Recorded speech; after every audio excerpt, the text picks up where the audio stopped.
My $8,500 wedding cake was completely destroyed, but it was the best money I ever spent. Why? Because lying amidst that bright red mess was my own sister, about to fall into a deep sleep. She had intentionally drugged me right at my wedding to turn me into a drunken mess in front of my wealthy in-laws. I let her have her way, but at a much higher price. A gentle glass swap, a fake smile. And the result was the most satisfying sight of my life. My precious sister collapsing amidst the crumbs of red velvet. But to understand why my own sister wanted to ruin my big day, I have to take you back through the preparation process. I was Pamela, 29 years old, working as a marketing director at a prestigious firm in Charleston, and I had always prided myself on being self-possessed and logical. My younger sister Sutton, 27, was what she called an influencer, which was a fancy word for unemployed and living a virtual life on social media. What she didn't advertise to her 12,000 followers was the $51,000 in credit card debt she had been hiding from our parents. My parents, Conrad and Blythe, had always favored Sutton. Always. It defied all logic, all reason, all fairness. I could bring home straight A's, scholarships, job promotions, didn't matter. Sutton could post a selfie with a motivational quote stolen from Pinterest, and Mother would frame it. Sutton's jealousy reached its absolute peak when I got engaged to Sterling. Sterling was an orthopedic surgery resident at the medical university, brilliant and kind, with hands that can reconstruct shattered bones, and a smile that makes my heart skip. But what really sent Sutton into a spiral wasn't his career or his character, it was his last name. Sterling comes from old Charleston money, the kind of family whose ancestors signed important documents and had ships named after them. The kind of family that still gets invited to garden parties at historic estates. The kind of family Sutton desperately wanted access to. During the wedding preparations, she turned into an absolute nightmare. It started 3 months before the wedding. I was sitting in my apartment, reviewing vendor contracts, when Sutton showed up unannounced. She walked in wearing yoga pants that cost more than most people's monthly grocery budget, and carrying a designer handbag I knew she couldn't afford. "I've been thinking," she announced, not bothering with hello. "I should be your maid of honor." I looked up from my spreadsheet. "Sutton, I already asked Adeline. Your lawyer friend?" She wrinkled her nose like she'd smelled something rotten. "Pamela, this is a wedding with old money elements. Do you really want someone who wears pantsuits to everything standing next to you in photos that will be in the society pages? Adeline is my best friend. She's been there for me through everything. And I'm your sister." Sutton's voice took on that whiny edge I knew too well. "Your only sister. What will people think if your own flesh and blood isn't your maid of honor? It'll look like we're estranged. It'll look bad for both of us. Besides, I need this, Pamela. Do you know how good this will be for my brand? A wedding at the historic Charleston Hotel? With Sterling's family? I could gain thousands of followers. I should have said no right then. Should have held my ground. But then she called Mother. 2 hours later, both our parents showed up at my door. Mother was already dabbing at her eyes with a monogrammed handkerchief, and Father wore his disappointed expression, the one he'd perfected over decades of making me feel guilty for existing. "Pamela, sweetheart," Mother said, taking my hands in hers. "Sutton is devastated. Absolutely devastated. She feels like you don't love her. That's not... I never said that. I just wanted... Your sister is going through a difficult time right now." Father interrupted, his voice carrying that authoritative tone he'd use when the discussion was over before it began. "The least you can do is include her in your special day. Make her feel valued." "Just indulge your sister," Mother added, squeezing my hands. "Don't make her sad. It's one day, Pamela. Surely you can be generous for one day?" The manipulation was textbook. They'd been doing this my entire life, making Sutton's feelings my responsibility, her happiness my burden.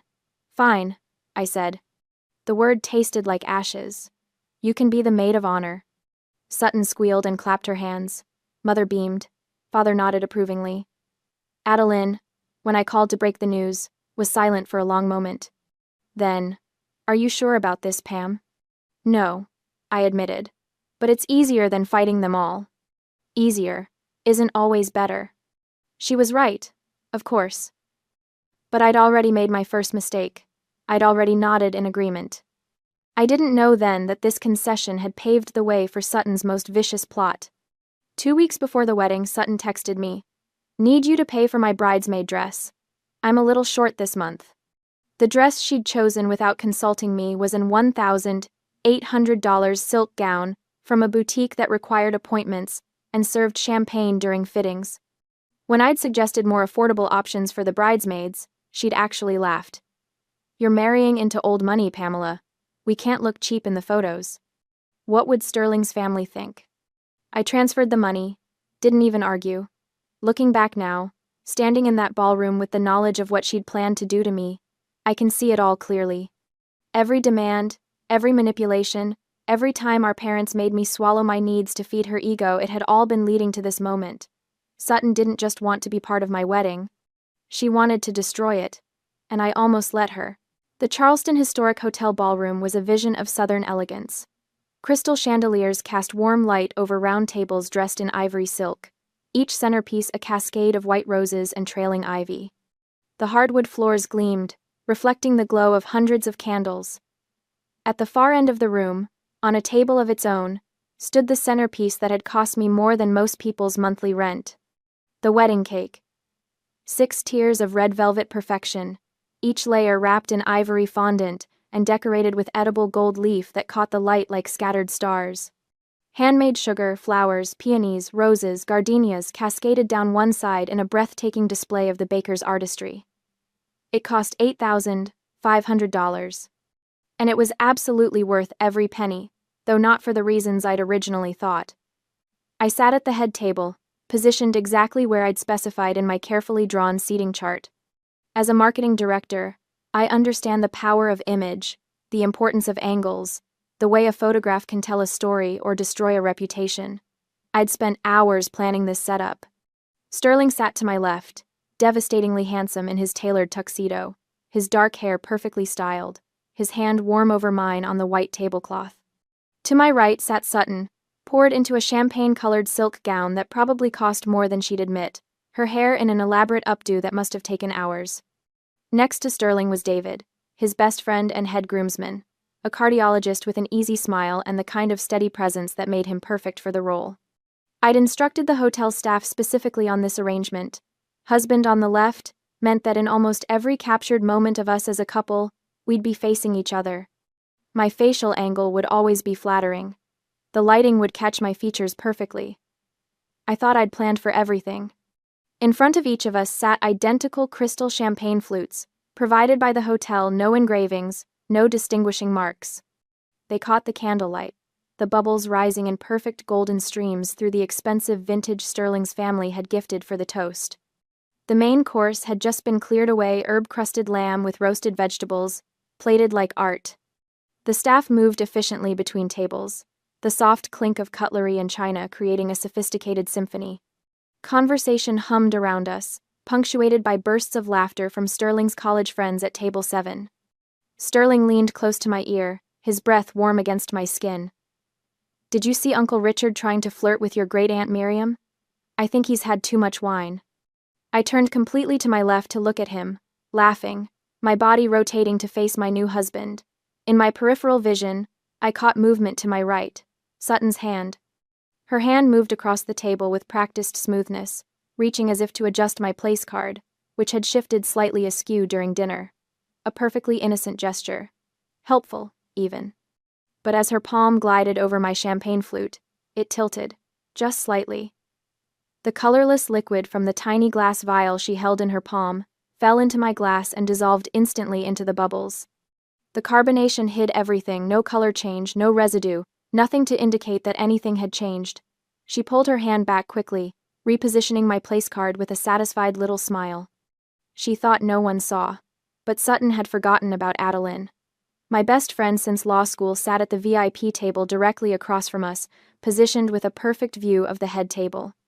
While Sutton had been so focused on me, on Sterling, on making sure we didn't notice her little trick, she'd completely overlooked the woman with the criminal defense lawyer's eye for detail, and the instincts of someone who'd spent years studying how people commit crimes.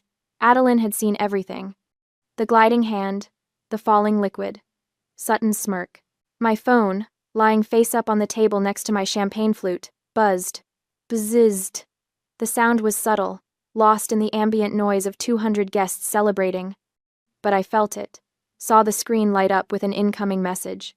I glanced down. An iMessage from Adeline. 5 short words, all in capitals. Swap glasses. She drugged it. My heart stopped. Actually stopped, then started again with a painful thud that I felt in my throat, my chest, my fingertips. The world tilted slightly, the chandelier light suddenly too bright, the sounds around me suddenly too loud. I froze, every muscle in my body locking into place. But years of client presentations, of high-stakes meetings, of maintaining composure when campaigns crashed or executives panicked, all of that training kicked in. My face remained calm, neutral. Perhaps a touch concerned, as any bride might be reading a text during her reception, but nothing more. I glanced up slowly, carefully, catching Adeline's eye across the room. She gave me the smallest nod, decisive, certain. She'd seen it, she was sure. I looked down at the champagne flute in front of me. The golden liquid sparkled innocently, bubbles still rising in those perfect streams. It looked exactly like Sterling's glass, exactly like David's, exactly like Sutton's. But it wasn't. This was no longer ordinary sibling jealousy. This wasn't Sutton throwing a tantrum or making demands or crying to our parents. This was a calculated, targeted attack designed to ruin my reputation in front of my husband's family. She'd planned this, had waited for the perfect moment. She wanted me to drink that glass. Wanted me to become disoriented, confused, sloppy. Wanted Sterling's family, the prestigious, old money family she was so obsessed with, to see me make a fool of myself. To see their new daughter-in-law as a drunk, as someone unfit for their son, someone who couldn't handle her alcohol at her own wedding, the people-pleaser in me, the one who'd spent 29 years swallowing my feelings and accommodating Sutton's tantrums, and nodding when our parents demanded I make her happy. That version of Pamela died in that moment. I knew I had to act, had to swap the glasses somehow, turn Sutton's plan back on her. But she was right there, less than 2 feet away, her attention fixed on both champagne flutes like a hawk watching prey. I sat frozen in my chair, hyper-aware of every detail. The weight of my phone in my hand, the condensation forming on the outside of the poisoned champagne flute. The sound of Sutton's breathing beside me, quick and excited, anticipating her victory. She was watching those glasses, both of them. I couldn't move, couldn't act. Not while her eyes were on them. I needed an opportunity, a distraction. I sat there, heart pounding, waiting. Sterling squeezed my hand, mistaking my tension for wedding day nerves. "You okay?" he murmured. "Perfect," I managed, the lie smooth and practiced. And then fate sent me the most powerful woman I'd ever met. I heard it. The click of heels on hardwood. Expensive heels, the kind that cost more than some people's car payments. The sound came from behind us, from the direction of the VIP waiting room, a private space the hotel had designated for immediate family to use for touch-ups and moments of quiet. The door opened. Mrs. Eleanor stepped out. Sterling's mother was a force of nature contained in a 5'6" frame. Her Oscar de la Renta gown, navy silk with intricate beading that probably cost more than my car, fit her perfectly. Her silver hair was styled in an elegant chignon. Diamond earrings caught the light. She'd clearly been touching up her makeup, her lips now a fresh shade of classic red. She walked along the back of our row of chairs, her path taking her directly behind the head table. Click, click, click. The sound of her heels was distinctive in the brief lull between courses, audible over the soft conversation. I felt Sutton stiffen beside me. If there was one thing my sister couldn't resist, it was an opportunity to impress someone important, and Mrs. Eleanor was the most important person at this wedding, the matriarch of a family whose name appeared on buildings and scholarship funds, whose opinion could open doors or close them forever. Sutton's head whipped around so fast I'm surprised she didn't get whiplash. She practically leaped from her chair, stepping directly into Mrs. Eleanor's path with the enthusiasm of a golden retriever seeing its owner after a long day. "Oh, Mrs. Eleanor." Sutton's voice went up an octave, dripping with manufactured sweetness. "Were you resting in the VIP room too? I hope the reception isn't too overwhelming for you. I know these events can be absolutely exhausting, especially with so many people wanting your attention." She'd turned her back completely to the table, to me, to the glasses. In my head, Adeline's text blazed like neon. Swap glasses. This was it, my only chance. My hands moved to the bases of both champagne flutes. My fingers were steady years of handling delicate presentation materials, had given me precision I'd never appreciated until this moment. I didn't lift the glasses. That would be too obvious, too noticeable, even with Sutton's back turned. Someone might see. A guest, a server, even Sterling if he happened to glance down. Instead, I slid them. Meanwhile, my sister's voice echoed behind me. I must say, Sutton continued, not waiting for a response, reaching out to lightly touch the sleeve of Mrs. Eleanor's gown. This Oscar de la Renta dress was absolutely born for you. The beading, the cut, it's perfection. You have the most incredible eye for fashion. I was just telling Pamela earlier how elegant you looked. Simply elegant. The silk tablecloth was perfect for this expensive, smooth, with just enough friction to control the movement but not enough to resist it. I applied gentle pressure to the bases of both glasses, pushing my drugged glass toward Sutton's position while simultaneously pulling her clean glass toward mine. They glided across the fabric like figure skaters on ice, moving just 1 millimeter above the surface, the liquid inside barely rippling. Swish.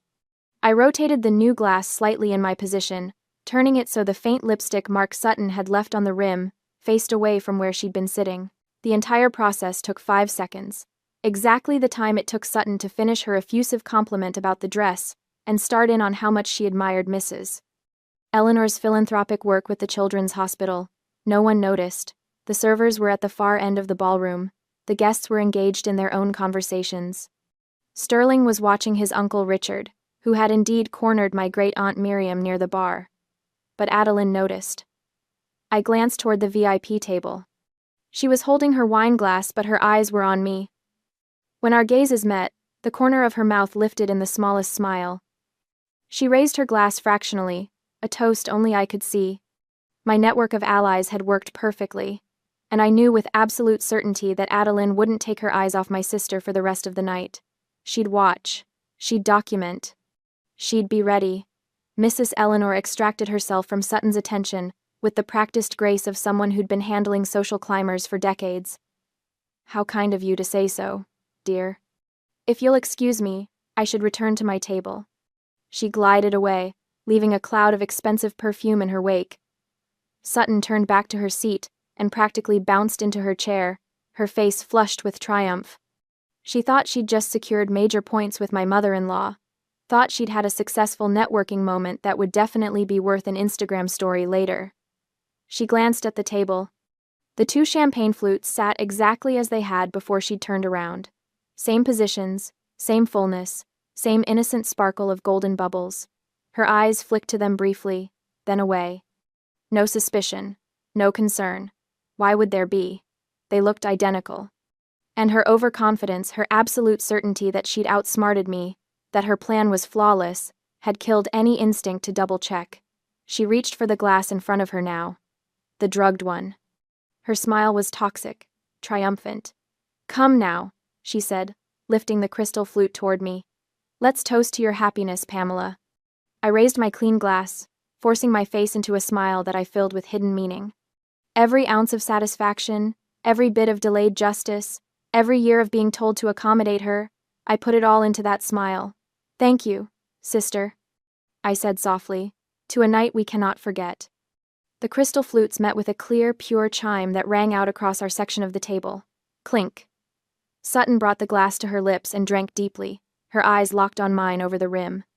She thought she was watching her plan unfold, thought she was seeing the beginning of my downfall. I sipped my clean champagne and watched her drink her own sentence. The colorless liquid melatonin, whatever dose she'd prepared for me, slid down her throat with the expensive vintage champagne. She set her glass down with a satisfied sigh, still smiling. I smiled back, and waited. After the toast, I made my move. I had to sell this. Had to make Sutton believe her plan was working exactly as she'd designed it. So I went quiet. I turned slightly away from the table conversation, let my smile fade into something more neutral, more subdued. When Sterling asked me a question about the dessert service timing, I answered in soft, vague terms. When David tried to include me in a joke about the worst wedding speeches they'd witnessed in medical school, I managed only a weak laugh. Sutton noticed immediately. I could feel her eyes on me, could sense the way she leaned slightly closer, studying my face for signs of the drugs taking effect. I gave her what she wanted, a bride growing quieter, a little disconnected, slightly unfocused. The corner of her mouth twitched upward. She thought it was working. Thought I was beginning to feel the effects of the melatonin, that in a few more minutes I'd be stumbling, slurring, making a spectacle of myself in front of 200 guests and Sterling's entire family. She sat back in her chair, practically vibrating with excitement, her confidence growing with every passing minute. But what Sutton didn't realize, what her self-absorption wouldn't let her see, was that the drugs were in her system now, being absorbed into her bloodstream, beginning their journey toward her brain. The MC's voice crackled through the sound system, smooth and professional. "Ladies and gentlemen, we now invite the best man to say a few words." The ballroom quieted, conversations trailing off as guests turned their attention to the small stage area near the cake table. David stood, buttoning his jacket with an easy grin. I checked the time. The evening was running precisely on schedule, just past 8 o'clock. He made his way to the microphone, and for the next several minutes, he had the entire room laughing. Stories about Sterling's terrible cooking in their shared apartment during residency. The time Sterling had accidentally worn mismatched shoes to a formal hospital presentation. The moment David had known Sterling was serious about me because he'd started actually doing his laundry instead of buying new clothes when he ran out of clean ones. The timing was perfect. David's speech created a buffer, a period where all attention was focused elsewhere, where the subtle changes beginning to happen in Sutton's body would go unnoticed in the darkened ballroom.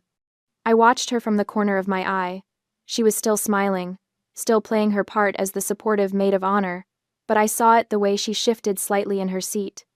The way her hand came up to touch her temple briefly, the small crease that formed between her eyebrows. The melatonin was starting to work. Liquid melatonin acts faster than pills, absorbing quickly into the bloodstream. Sutton would be feeling it now, a subtle heaviness in her limbs, a gentle fuzziness creeping into her thoughts. But she'd mistake it for nervousness about her upcoming speech, or perhaps the champagne hitting a little harder than expected. She'd never suspect the truth. David finished his speech to enthusiastic applause and returned to his seat, clapping Sterling on the shoulder as he passed. Sterling stood to hug his best friend, and the two of them shared a moment that made the photographer's camera flash repeatedly. The MC returned to the microphone. "Thank you, David. And now, we'd love to hear from the maid of honor." The moment arrived. Sutton stood. I watched her carefully, remembering every detail. The way she had to steady herself briefly with a hand on the table. The slight pause before she stepped away from her chair, as if gathering her coordination, the forced brightness in her expression that didn't quite reach her eyes. She thought it was nerves. Thought it was the natural anxiety of public speaking, but I knew better. The drugs were taking hold, creating that characteristic light-headed sensation, making her limbs feel heavy and disconnected. In another 10 minutes, she'd be fighting to keep her eyes open. But right now, in this moment, she still had enough clarity, enough diluted confidence to believe she was in control. She walked toward the stage area, her steps perhaps a fraction slower than normal, but still steady enough, and she headed straight for the spot she'd probably planned for days, right next to the cake tower. Of course she did. The $8,500 red velvet masterpiece, with its edible gold leaf and handmade sugar flowers, would be the perfect backdrop for the photos she'd post later. The expensive cake would signal wealth, status, connection to old money. It would be visible proof that she'd made it, that she was part of this world. She positioned herself as close to the cake table as possible, probably closer than the catering staff would have liked. Her left hand held a newly refilled wine glass, and her right hand accepted the wireless microphone from the MC. The microphone. That beautiful, treacherous wireless microphone that would broadcast every word to the entire ballroom through the sophisticated sound system Sterling's family had paid extra for. Sutton didn't think about that. Didn't consider what might happen if she lost control of her words, if the drugs in her system made her truth-telling and uninhibited. She just smiled at the crowd and began to speak. "Good evening, everyone." She started, her voice amplified perfectly through the speakers. "For those who don't know me, I'm Sutton, Pamela's sister and her maid of honor." Her words were still clear, still controlled, but I could see the effort it took, the way she stood just a little too still, like someone trying not to sway.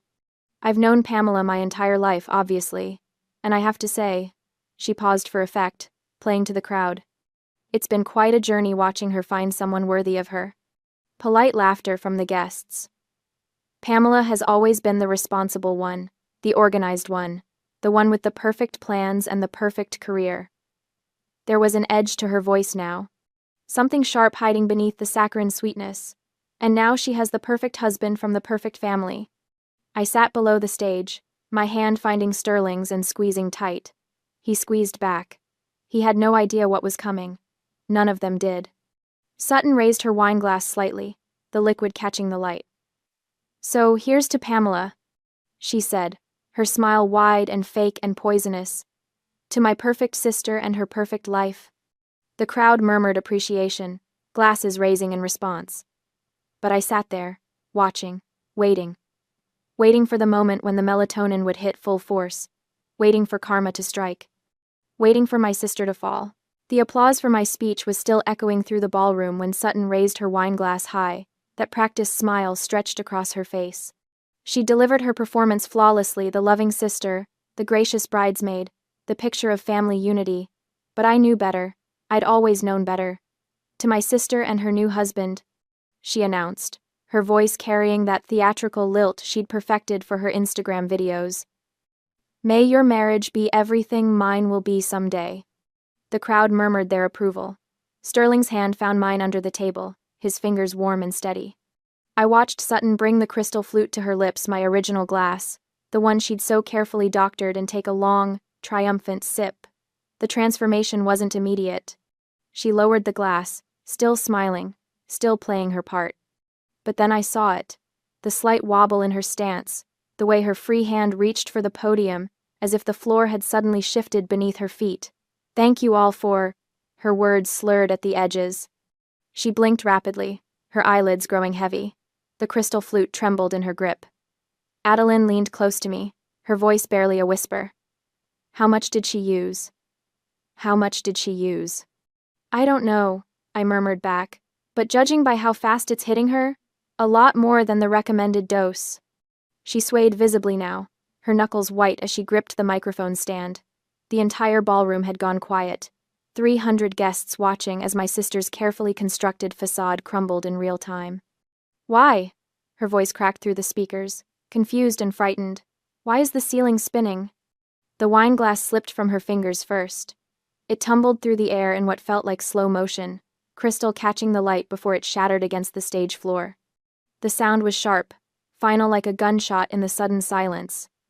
Then Sutton's legs gave out completely.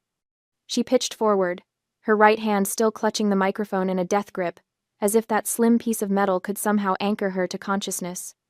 Her body moved with the terrible weight of dead gravity, no attempt to catch herself, no protective instinct left in her drugged system. The impact was catastrophic. Boom.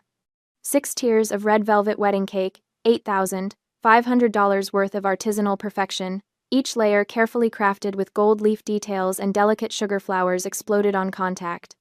Sutton's face hit first, then her entire torso, her $1,800 bridesmaid dress plunging into the destruction like a diver entering water. Except instead of water, there was buttercream frosting, cake crumbs, and the deep crimson interior of red velvet layers. The visual was horrifying. White cream mixing with red cake created something that looked disturbingly like a crime scene. My sister lay motionless in the wreckage, her platinum blonde hair matted with frosting, her ivory dress now stained beyond recognition. It looked like she'd been destroyed, violently, in front of 300 witnesses. My mother's scream pierced the air. "Sutton!" But Sterling was already moving.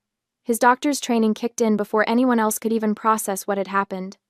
He was on the stage in seconds, his tuxedo forgotten as he dropped to his knees beside the cake wreckage. "Someone cut the music," he commanded, his voice calm but absolute. The jazz quartet fell silent immediately. Sterling worked fast, his hands moving with professional precision. He grabbed Sutton's shoulder and firmly rolled her onto her side to clear her airway, wiping the thick layer of buttercream from her nose and mouth. I watched my husband check her pulse at her neck, then lift her eyelids to examine her pupils, his expression growing darker with each assessment. The entire ballroom held its breath. David stood frozen at the head table. Eleanor had her hand pressed to her heart. My father was pushing through the crowd, his face pale. The movement of being rolled over seemed to jolt Sutton. Her hand was still wrapped around the microphone, the wireless device dragging across her chin as Sterling positioned her. In her delirium, her eyes flickered open, unfocused, unseeing. She looked directly at Sterling, but I could tell she wasn't really seeing him. No. The word came out broken, barely audible, but the microphone, now resting right near her lips, picked it up perfectly. Her voice echoed through the ballroom speakers, distorted and weak. Wrong glass. The drugged glass? The confession hung in the air like smoke. Time seemed to freeze. Every single person in that ballroom had heard it. The words were slurred, confused, but unmistakable. Wrong glass. Drugged glass. The implication was inescapable. Sterling's hands stilled. He raised his head slowly, his gaze moving from Sutton's unconscious form to where my parents now stood at the edge of the stage. His expression was cold, colder than I'd ever seen it. "She isn't having a stroke," he said, each word precise and clinical. "This is a synergistic toxicity. Alcohol potentiating a central nervous system depressant. These are classic symptoms of a sedative overdose." My mother made a choking sound. "What?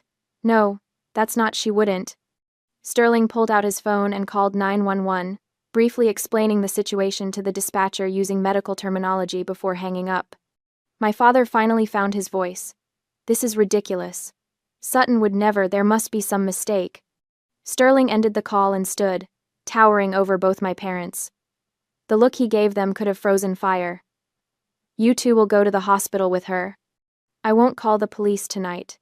He paused, and I saw something dangerous flash in his eyes. "But if anything else happens, if there's even one more incident, I can't promise that same courtesy."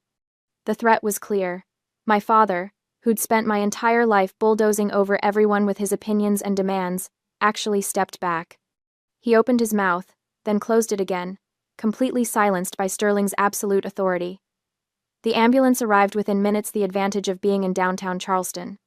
The paramedics loaded Sutton onto a gurney, her face still smeared with frosting and cake crumbs, her dress ruined beyond repair. My mother climbed into the ambulance without a word, her face twisted in that familiar expression of martyred suffering. My father lingered at the ballroom entrance, looking back at me with something I couldn't quite read. Accusation? Guilt? Fear? I met his gaze steadily, refusing to look away, refusing to give him the comfort of my submission. Then he was gone, and the ambulance pulled away into the Charleston night. The ballroom was chaos, guests murmuring in shocked clusters, hotel staff frozen in uncertainty, the destroyed cake, a crimson monument to the evening's disaster. I stood at the head table, Sterling's hand in mine, and felt something unexpected wash over me. Relief. Pure, uncomplicated relief. Adeline appeared at my side, her phone held up like a trophy. "I recorded the whole thing," she announced, her criminal lawyer instincts sharp as ever. "Both the fall and the confession. Audio is crystal clear." She tapped the screen, and Sutton's drugged voice played back. "Wrong glass. The drugged glass?" Several nearby guests heard it. The whispers intensified. I watched the truth ripple through the crowd like a stone dropped in still water. My sister, the golden child, the beloved youngest daughter, had just confessed to attempted poisoning in front of 300 witnesses. The hunter had become the prey. Eleanor approached us, her Oscar de la Renta gown somehow still immaculate despite the chaos. She looked at the destroyed cake, then at me, her expression unreadable. "Well," she said finally, a hint of dry amusement in her voice, "this is certainly the most memorable wedding I've ever attended." The hotel manager materialized, wringing his hands. "Mrs. Ashford, I am so terribly sorry about this incident. Should we end the reception, given the circumstances?" I looked at the ruined cake. Red velvet crumbs scattered across the stage like evidence of violence, white frosting smeared across the floor, the beautiful 6-tier masterpiece reduced to rubble. $8,500 worth of destroyed artistry, and all I felt was light. I turned to Sterling. His blue eyes searched mine, concerned but not pitying. "How are you doing?" he asked quietly. "This is the first time I've seen you breathe easy since we got engaged," he said before I could answer. He was right. For months I'd been walking on eggshells, managing my family's expectations, trying to prevent exactly this kind of scene.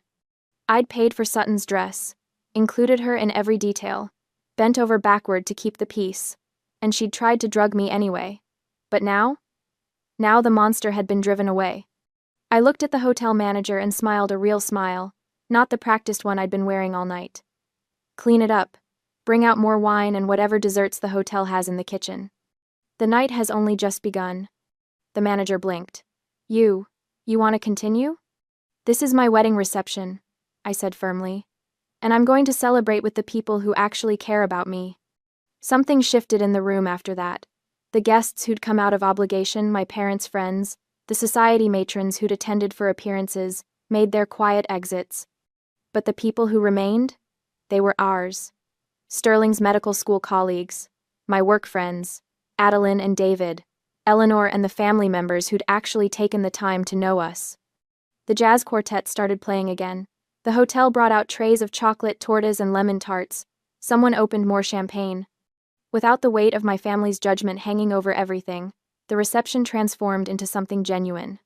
I danced with Sterling under the chandeliers, his arms around my waist, and felt the tension I'd been carrying for years finally release. No regrets? No, he murmured against my hair. None, I said, and meant it. Adeline caught my eye from across the dance floor, raising her champagne flute in a silent toast. She'd been warning me about my family for years. Tonight, she'd been proven right in the most spectacular way possible. The next morning, sunlight streaming through the hotel suite windows, my phone buzzed with a text from my mother. How could you let this happen? Sutton only did it because she felt left out. She felt pressured seeing you enter such a wealthy family. She made a mistake. You need to forgive her. Family is family. I read it twice, feeling the familiar guilt try to take root. The old Pamela, the one who'd spent 29 years trying to earn her parents' love, would have replied.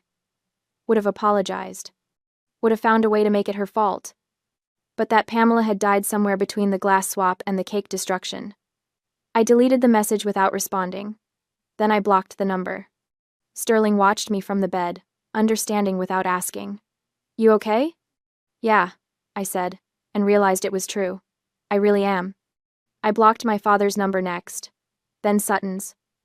One by one, I cut the threads that had bound me to their toxicity for my entire life. No more money transfers to cover Sutton's debts. No more guilt-trip phone calls. No more playing the role of the disappointing daughter. Freedom tasted like the Charleston morning air, salty and clean. 1 year later, Sterling took me to a prenatal checkup at Charleston Medical. I was 8 months along, my belly round and firm under my sundress. The ultrasound technician smiled as she moved the wand across my skin. Everything looks perfect, she said. Your baby girl is healthy and growing right on schedule. A daughter. Sterling's hand tightened around mine, his eyes bright with unshed tears. We'd talked about this moment for months, about the kind of parents we wanted to be, the kind of family we wanted to create. No golden child, I said quietly, echoing the promise we'd made to each other. Every child equal, Sterling agreed. Always. We drove home through the historic district, past the antebellum homes and oak trees dripping with Spanish moss. My phone, new number, new contacts, sat silent in my purse. My mother had tried to reach out through mutual acquaintances, leaving messages about wanting to make amends and be part of her grandchild's life. I hadn't responded. Some bridges, once burned, should stay ashes. That evening, I sat on our back porch with my laptop, composing a post for the online forum where I'd been documenting my story. The wedding disaster had been too spectacular to keep completely private. Strong opinions. I need your thoughts on a few things, I typed, because my family still won't leave me alone, and I want outside perspectives. Question 1. Was I too harsh for swapping the glasses? My mother says a good sister would have just poured the wine away instead of letting Sutton harm herself. Question 2. Sutton destroyed an $8,500 cake. Should I sue her in civil court for compensation, or just consider it tuition fees for her life lesson? Question 3. Do you agree with me that it's better to lose $8,500 to get rid of toxic people than to preserve a fake perfect wedding? Please leave a comment. I hit post and closed the laptop. Inside, Sterling was cooking dinner, humming along to jazz music. Through the window, I could see him moving around our kitchen, our home, our life, built on honesty instead of manipulation. My daughter kicked, a firm little flutter against my ribs. I pressed my hand to the spot, feeling the miracle of new life, new beginnings. The wedding cake had been destroyed, the bridesmaid dress ruined, my family ties severed, and I had never been happier. The monster was gone, the cage was open, and I was finally, completely free.